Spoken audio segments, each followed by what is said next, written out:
All right, so get ready, because today we're really diving deep into those get-out-of-jail-free cards and contract law. Oh, I like that. You know, those times when I can't is actually a legit legal defense. Right, right. When those unexpected things happen, even with, like, the most airtight agreement. Yeah. Total chaos. Yeah, and what's so fascinating about these defenses, um, impracticability, impossibility, and frustration of purpose. Big words. Yeah, they highlight this tension, right, between like really wanting to uphold contracts, but also just acknowledging that life happens. Yeah, like the legal version of expect the unexpected, pretty much. And you've got some really wild, real-life cases where these defenses actually came into play. Like, we're talking supercomputers. We're talking kings who are just not cooperating. Exactly. The whole shebang. They really show how the law tries to balance, like, the principle that contracts, we got to honor them, but then also the reality that totally unexpected events can make holding up those contracts incredibly difficult, or even, like, completely ridiculous. Okay, so before we get into the really juicy cases, Yeah, let's do a little Contracts 101. What's the fundamental idea behind these escape clauses? So really, at the core, contracts are about promises, right? Okay. You promise something, the other person promises something back. Binding agreement. But, and this is important, the law knows that sometimes things change so drastically after the contract is signed that it would just be totally unfair to hold someone to those original terms. And that's exactly where these defenses come in. So it's not just about getting out of a bad deal. No, no. Like using legal loopholes to get out of responsibility. No, it's not about that. These defenses are there when something totally unexpected just throws a wrench in the whole thing. Okay. So how does a court actually tell the difference between something that's truly impossible and something that's, you know, just really, really inconvenient? Right. Because I'm sure there are a lot of people out there who would love to use a legal loophole when things just get a little bit hard. Oh, yeah, you're telling me. Yeah. Yeah, it's a super important difference, and the bar is high for these defenses. Yeah. Like, take impracticability, for example. It's not enough for something to just be, like, more difficult or more expensive than you first thought.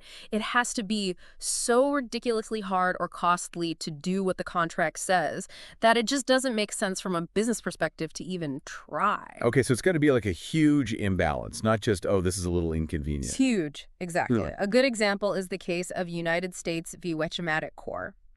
So this company, they promised the U.S. government they'd build this revolutionary new computer system, Okay. a supercomputer, basically. So they promised them the moon and stars, technologically speaking. Basically. Were they just, like, way too optimistic, or was it actually impossible? Well, you can imagine making totally cutting-edge technology not a piece of cake, right? Wetch-O-Matic, they hit some major, major roadblocks. And they were like, look, this is commercially impractical now. So they're like, we tried, but this is way harder than we thought it would be. Basically. Yeah. But did the court agree? I'm guessing no. No, not a chance. The court basically said, hey, you made a promise. Now you have to deal with the consequences, deal with the risk. They said, yeah, it was hard to develop this technology, but not impossible. Wetch-O-Matic should have thought about that before making such a big promise. That's rough for Wetch-O-Matic. But this is an important point for everyone listening. When you're signing contracts, especially for projects that are all about innovation, new territory, really think about those potential roadblocks. Factor those risks into the agreement itself. Absolutely. Now, let's talk about situations where it actually is impossible to fulfill a contract. Okay. These are usually a bit more straightforward. We're talking about those act of God situations, where it becomes literally impossible to do what the contract says. Exactly. What are some common examples of that? Well, like, imagine there's this amazing artist, right, commissioned to paint this huge mural. Okay. But then, tragically, they die before it's finished. Oh, wow. That's a case where death, it makes it impossible to complete the contract. Right. Or think about a contract for a specific piece of land. Okay. Like, say, to build a fancy hotel. Right. But then, boom, huge natural disaster. Oh.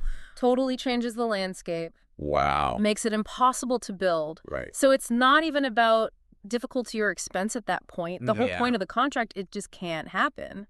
Yeah, those do seem like kind of more obvious examples of impossibility. Right. But I'm remembering that case, Taylor v. Caldwell, Oh, yeah. from the notes you shared. Yes. It involved a concert hall, and I don't think things went so well. No, not so much. Tell me more. So Taylor v. Caldwell, it's like The classic impossibility case. Okay. You've got this music hall all rented out for a bunch of concerts. Everything's good to go. Contract signed, tickets sold, and then disaster. What happened? The music hall burns down Oh, no. in a fire before a single concert could be held. Oh, man. Yeah. So that's where impossibility comes in. So did the renters still have to pay?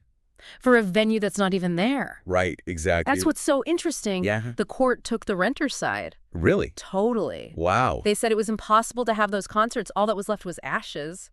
What? The contract depended on the music hall existing. It makes sense. No music hall, no contract, basically. Right. You can't have a concert in a pile of rubble. Exactly. Makes me think about this time I booked this whole weekend getaway Oh, yeah. just for this amazing outdoor music festival. Fun. I'm talking big name headliners, Nice. perfect weather, the works. Oh, yeah. But then, like a total freak storm, everything got canceled. Oh, no. My whole trip, Yeah. pointless. It happens. They- But you see, that's a perfect example of what we call frustration of purpose. Okay, I was going to ask you about that. Right. So the contract, it wasn't impossible to fulfill. Right. You could still go to the cabin or whatever. Yeah. But the reason for the whole thing, it was gone. The whole point. Exactly. It just vanished because of something no one could control. Right. So my festival fiasco, Right. the rental company, they could technically be like, well, you can still use the cabin. Exactly. Like the contract itself wasn't impossible, Right. but the whole point was the event. Exactly. The value, it was all about this specific purpose that just wasn't a thing anymore. I see what you mean. And the classic example of this is Krell v. Henry. Okay. This case was about renting an apartment, but not just any apartment. Okay. This was specifically to watch the king's coronation procession. Oh, wow. Like, prime location was the whole point. I bet. Front row seat to history right there. Right, but get this, the king, he gets sick. Oh, no. Coronation's postponed. And suddenly, those amazing views, not so amazing anymore. That's tough. So did the renter still have to pay? For an apartment overlooking a canceled event. Yeah. That's the question, isn't it? Right. This is where it gets really interesting. Okay. The court actually sided with the renter. No way. They said the whole point of the contract, the entire reason for it, was to watch that procession. It's true.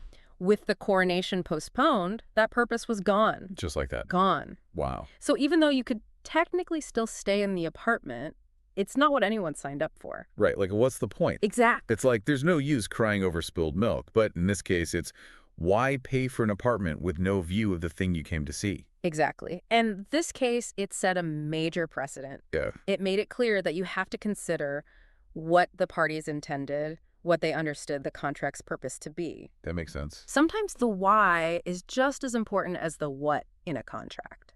So we've talked about those situations where it's impossible to fulfill a contract or the reason for it just disappears. Right. But is there any way to, I don't know, like prepare for this kind of stuff in advance? You're thinking ahead. Always. That's where force majeure clauses come in. Okay. Yeah, I've heard of those. Basically, a way to plan for the totally unplanned Okay. by putting it in the contract itself. Like just in case. Exactly. Yeah. So we're talking things like natural disasters, pandemics, maybe even like major political upheavals, Wait, that things that would get you out of having to fulfill the contract. So it's like a safety net for those break glass in case of emergency moments. Exactly. Good Get point. out of jail free cards. I like it. For when something happens that's truly outside anyone's control. Okay, so you're telling me I can just put a force majeure clause in any contract Well, and then just back out if I want to? not so fast. Okay. Courts, they're going to look closely at how those clauses are written and whether what happened really fits what was agreed on. So you can't just use it as a loophole for anything. Nope, not at all. Okay, that makes more sense. A good example is Kaiser Francis Oil Tome v. Producers Gas Co. Okay, what happened there? So Producers Gas, they had this contract to buy a certain amount of natural gas. Okay. But then the market price for gas, it totally tanks. Well, And they tried to use their force majeure clause to get out of the deal. So they were stuck with all this gas they couldn't sell. Well, they claimed economic hardship. Right, because they couldn't resell it for a profit. Exactly. But the court said, nope. Really? They said market changes, they're just a normal part of doing business. Makes sense, especially with something like gas prices. Especially in that industry, yeah. Oh. The court said, force majeure, that's for truly unexpected events, acts of God. Right. not just a bad business deal. So it's like an emergency parachute. You don't pull the cord unless you're really in free fall. A great analogy. It's a last resort, not a way to back out when things get a little inconvenient. Precisely. This has been, wow, quite a trip through contract law. It has. Supercomputers, concert halls up in flames, kings calling in sick. Life happens, right?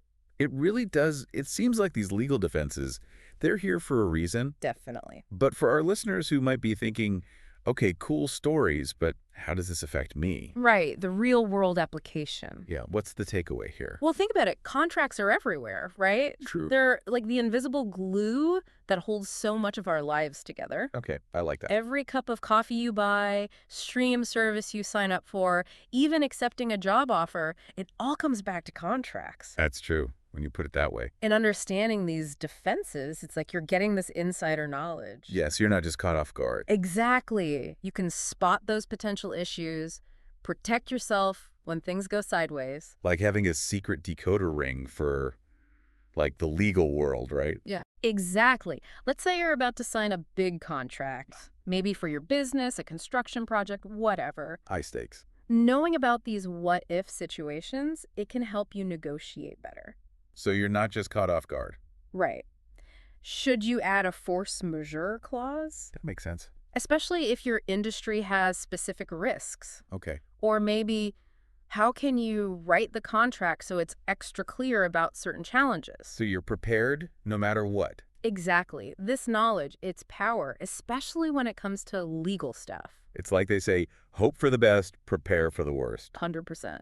So we've learned about these legal defenses, but just to be super clear, Always good to be clear. they're just that, defenses. Right. You can't just, like, build your whole business model on dodging contracts, right? No, definitely not. You can't just shout, frustration of purpose, and walk away from a deal. The court won't be happy about that. Nope, they will not.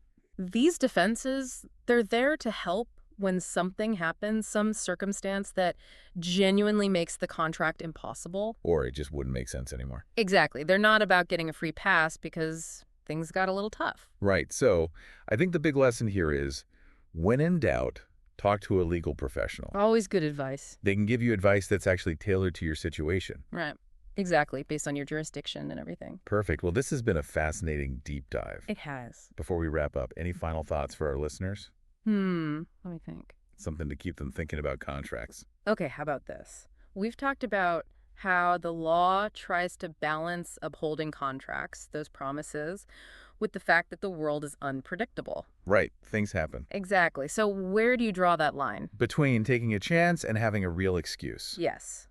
And as things get more uncertain in the world, should the law change even more? To deal with the unexpected. That's a really good question. It reminds us that even with contracts, which seem so formal, there's always room for interpretation. And maybe even a little bit of philosophical debate, right? Exactly. I love it. It's not just black and white. Well, on that note, thanks for joining us for this deep dive into contract law. My pleasure. We learned that I can't is sometimes a valid defense. Sometimes. But remember, get those contracts checked and keep those escape clauses handy. See you next time. Until then.